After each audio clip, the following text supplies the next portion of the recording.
In 1876, Jesse James, Frank James, Bob, Jim, Cole Younger, Charlie Pitts, Bill Caldwell, and another raider came in to rob the bank, and they had been robbing banks all over the Midwest.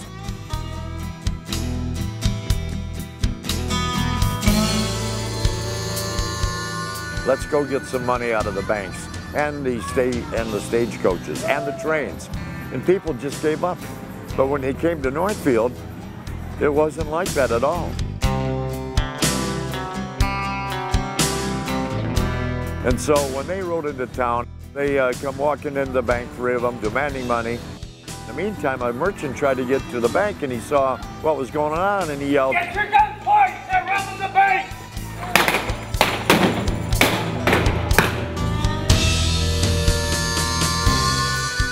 And so the doctors, the dentists, and townspeople, the merchants, did go get their guns. All the raiders outside now, 5 of them were shooting them up, telling people to get off the street.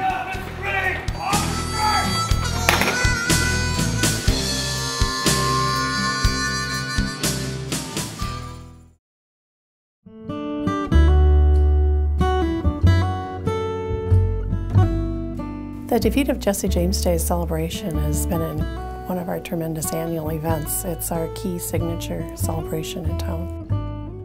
Preparation for the celebration is year-long. It started as a small festival and it's just grown ever since then. So it's celebrated every year, the weekend after Labor Day. I'm Wayne Eddy. I'm the general chairman of the Defeat of Jesse James Days for the year 2011. This is the 4th time I've been chairman or co-chairman, and it's absolutely a thrill to be able to work with our volunteers and put on a show like we put on in Northfield, Minnesota. In 1948, a group of guys got together and said, let's have a celebration. Let's call it Jesse James Days.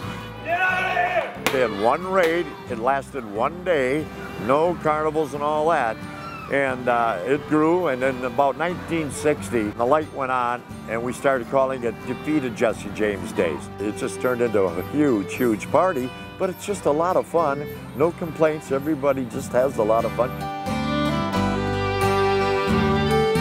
I was a parade chairman, and you do everything you can to do it, and eventually you get, some people say, stuck. Well, the joke is, if you're gonna, you can't quit unless you find a replacement or you die. Other than that, it's your job. So I've been the PR guy for many, well, all 43 years.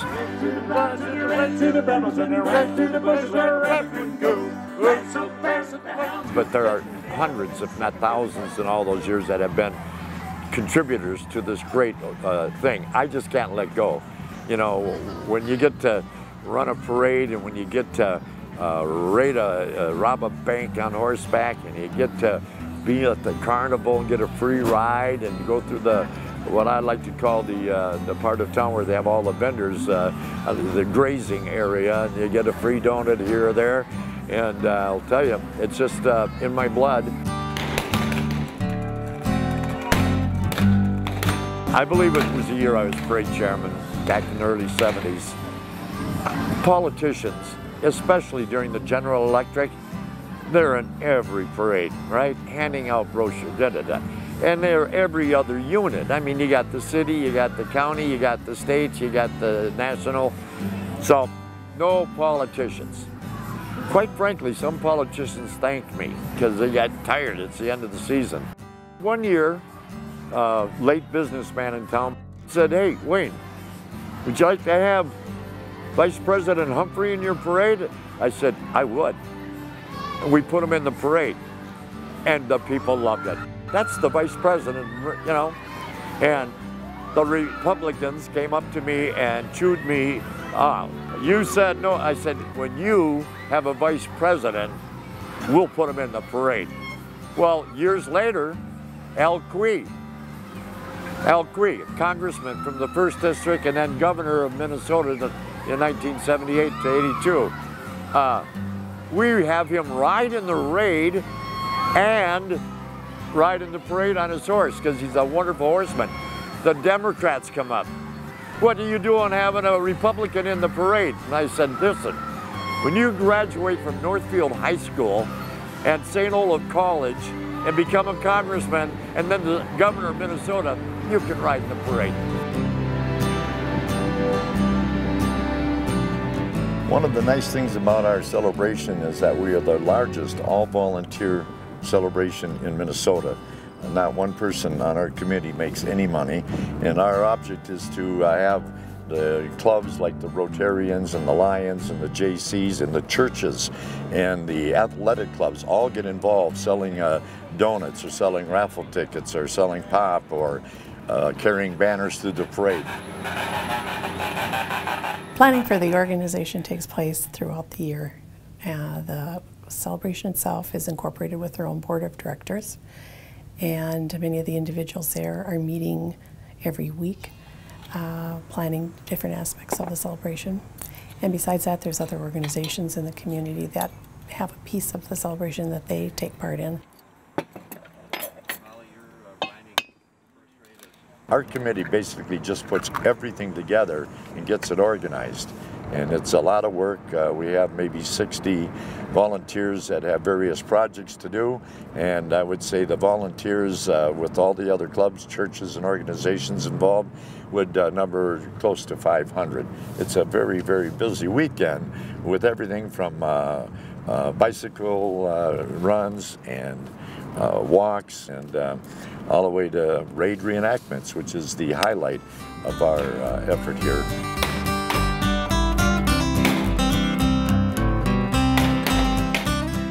My name is Chip DeMann, and I'm the leader of the James Younger Gang.